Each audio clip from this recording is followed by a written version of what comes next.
Hey hey, bonjour à tous, bienvenue sur la chaîne aujourd'hui. Une autre vidéo que je vous fais sur un autre jeu que je vais vous faire découvrir aujourd'hui pour ceux qui ne le connaissent pas. C'est un jeu qui est sorti depuis déjà maintenant 2 ans au moins. Jeu qui a connu quand même du très bon succès. Mais qui a quand même fait quelques polémiques au niveau du endgame, que c'est un jeu qui a été malheureusement réputé pour avoir un manque de contenu un petit peu après avoir terminé la campagne principale. Mais c'est un jeu que EA Sports et BioWare ont continué à travailler sur pour améliorer et ajouter du contenu. Alors, c'est Anthem que je vous présente aujourd'hui. Bien évidemment, vidéo que je vous fais sur une Xbox Series X. Qu'est-ce que je peux en dire de Anthem? Alors, Anthem, c'est un jeu de service. Moi, un jeu de service, pour moi, c'est un jeu euh, que le endgame vous permet de rajouter du contenu vous-même en mettant soit des microtransactions ou en continuant de faire du farming pour essayer d'améliorer le plus possible votre personnage. Et c'est un petit peu comparé à les jeux comme The Division ou Destiny ou des jeux justement du genre que vous pouvez farmer et mettre de l'argent malheureusement dans ces jeux-là. Mais vous pouvez également farmer sans mettre votre propre argent personnel. Bien évidemment, ce type de jeu-là, c'est plus long d'avoir vos ressources, mais c'est possible de le faire. C'est un jeu également qui se joue en multijoueur. Vous pouvez jouer solo comme vous pouvez jouer en multijoueur, en matchmaking pour faire vos missions et votre monde libre. C'est quand même très agréable à ce niveau-là. Alors, c'est un jeu de science-fiction, en fait, que je vous dirais. Et vous contrôlez un personnage dont vous en choisissez l'avatar au début du jeu. Et vous avez un fameux javelin. Le javelin, c'est ça ici, c'est un fameux robot que vous contrôlez. Vous pouvez le personnaliser au maximum comme vous le voulez. C'est ça qui est le fun. Vous avez quand même, lorsque vous allez commencer le jeu et à force d'avancer également dans l'histoire principale, vous allez avoir une multitude de choix de javelins que vous allez pouvoir sélectionner. Tout dépendamment du style. Alors, vous avez, je pense, 3 choix de base que vous pouvez utiliser. Vous avez le Colosse et les deux autres, je ne les ai pas vraiment étudiés. Moi, j'ai pris le Colosse, bien évidemment, c'est un personnage qui me parlait beaucoup. Alors, j'ai décidé d'y aller avec celui-ci. Alors, comme je disais, c'est un jeu à monde ouvert où vous avez la possibilité de faire des missions très, très importantes dans le jeu qui vont justement vous permettre d'obtenir de nouvelles armes, de nouveaux niveaux également. Vous pouvez monter les levels de votre bonhomme et ça vous permet d'avoir accès justement à plus d'emplacements sur votre personnage pour justement avoir des armes, des emplacements de pouvoir et ces choses-là. C'est un monde ouvert où vous pouvez faire une partie libre et vous promener tout simplement aller farmer des ressources ou bien vous pouvez aller faire des missions. Bien évidemment, vous avez un mode campagne que vous faites et ensuite de ça, vous avez le endgame où vous pouvez continuer à tout temps. Comme vous pouvez voir dans le haut à ma gauche, vous avez le nom de votre personnage. Vous avez également de l'argent que vous récoltez à force de faire vos missions et d'avancer. Vous avez en haut à droite les objectifs dont vous êtes rendu. Et vous avez ici, nous sommes dans la ville principale du jeu où vous avez accès justement à tous les commerçants, forges et compagnie. Vous avez des commerçants que vous pouvez également acheter des ressources et des armes. Vous avez également juste ici une forge où vous pouvez maintenant, comme je vous disais, améliorer à 100% votre personnage. Alors, ce que vous donne accès à la forge, vous pouvez ici aller changer une multitude de choses. Alors, lanceur, artilleur, vous avez plusieurs multitudes de choix. Et ça, ce sont des choses également que vous devez débloquer ou trouver lorsque vous faites vos missions. Alors, c'est vraiment très agréable. Ici, les armes, comme vous pouvez voir, vous avez des armes que vous pouvez looter ou fabriquer ou acheter.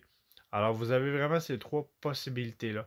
Chaque javelin est différent au niveau de la modification. Moi, j'ai un Colosse, mais vous avez d'autres choix. Et les modifications sont quand même assez similaires.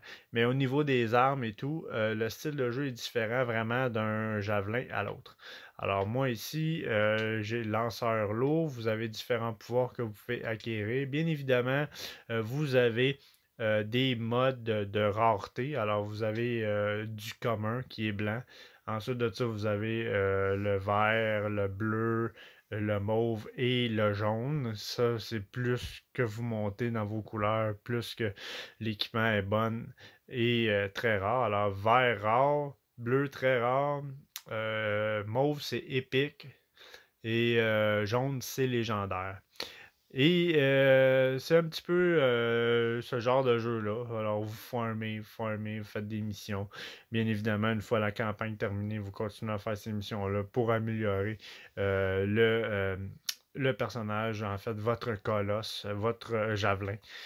Et vous pouvez également tout le modifier au niveau apparence. Alors, vous pouvez changer les jambes, mais comme vous pouvez voir ici, vous avez la possibilité d'acheter différentes choses. Vous pouvez les acheter soit avec de l'argent du jeu ou avec des éclats justement que vous pouvez utiliser avec les microtransactions. Ce qui, pour ma part, je ne le suggère fortement pas. Moi, je vous conseille fortement de vraiment rentrer dans l'immersion du jeu et farmer vos gold pour acheter vos choses. Ne mettez pas d'argent dans ce type de jeu-là. Malheureusement, ça ne vaut pas la peine. C'est de l'argent perdu. Ça, c'est mon opinion personnelle. Pour ceux qui veulent mettre de l'argent, allez-y. Vous avez la possibilité de le faire. Mais pour ma part, je ne le suggère pas. Alors, vous avez, comme je vous disais ici, la possibilité vraiment infinie de modifier votre personnage, votre javelin, comme bon vous semble. Sinon, vous avez quand même une ville qui est très vaste pour pouvoir justement avoir accès à différents commerçants qui vous donnent justement accès à plein de ressources.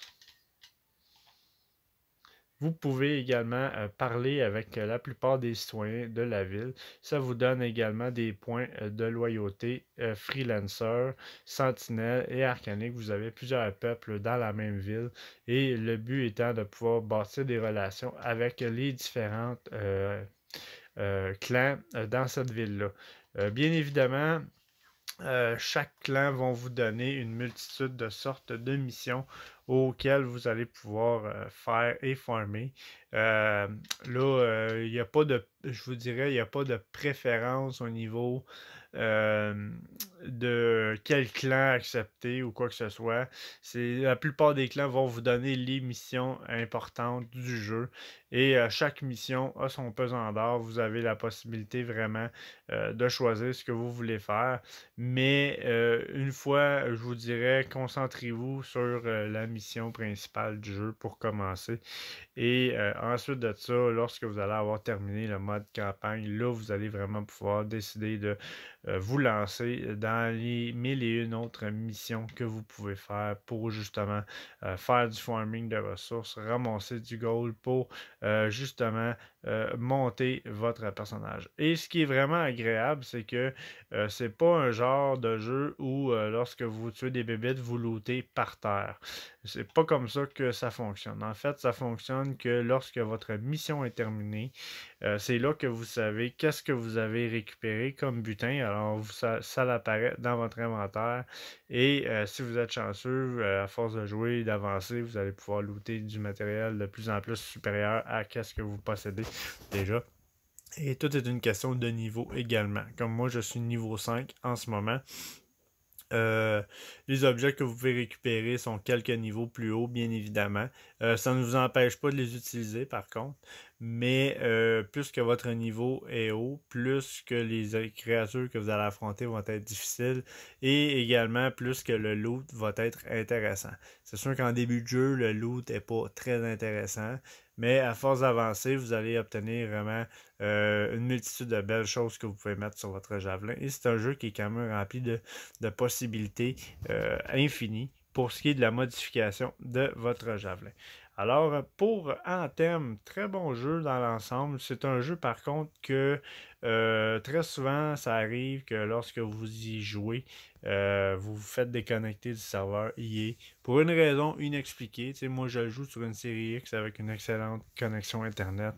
Et à un moment donné, j'étais dans une mission importante. Puis à un moment donné, je me suis fait déconnecter du serveur. Alors, ça peut être achalant, par contre, ce côté-là du jeu, qui des fois va vous sortir du serveur pour des raisons inutiles. Mais dans l'ensemble, c'est un très bon jeu. Je vous le suggère à tous. Alors, merci d'avoir pris le temps de regarder la vidéo. Si vous avez aimé la présentation de Anthem, ne vous gênez pas à liker, commenter, partager et vous abonner à ma chaîne. Alors, merci d'avoir été là et on se revoit jusqu'à la découverte du prochain jeu ensemble. Au revoir.